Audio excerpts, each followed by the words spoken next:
big driving force in our climate is adventure.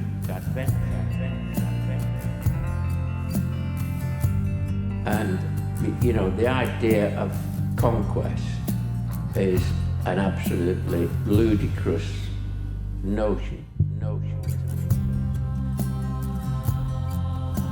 To say you've, or even think that you've conquered a mountain or a piece of rock, well, it just doesn't make sense. If you're doing it on big mountains, for instance, if the weather goes bad, you can be dead if you continue. You don't continue. You don't continue.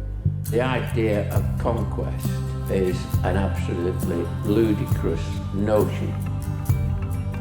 I've been on lots of expeditions that are failures, but the adventure is not a failure. The Cioch is such this exposed, regal sort of summit, which just sort of sticks out the side of the hill, and the exposure, and I don't know, it's just very, very authentically Scottish, I think, and just beautiful. It's just a place to sort of hang out and be, and climbing up onto the Cioch and integrity above that, and it's like 800, 1,000 feet of climbing. Pretty strong experience, pretty strong memory, and that was the grounding for where my climbing went from there. Just that element of freedom to it. It's the first time where you feel really, in charge of your own destiny. I became a bit wild, and this is the hills and the mountains are my home, really, I suppose. It's what I can relate to. Yeah, I'm a bit like a wild animal, I suppose. Put it bluntly, yeah.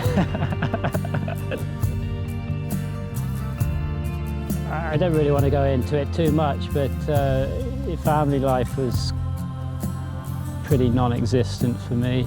How do I put it? The outdoors, the mountains, is like my family. The hills and the mountains are my home, really, I suppose.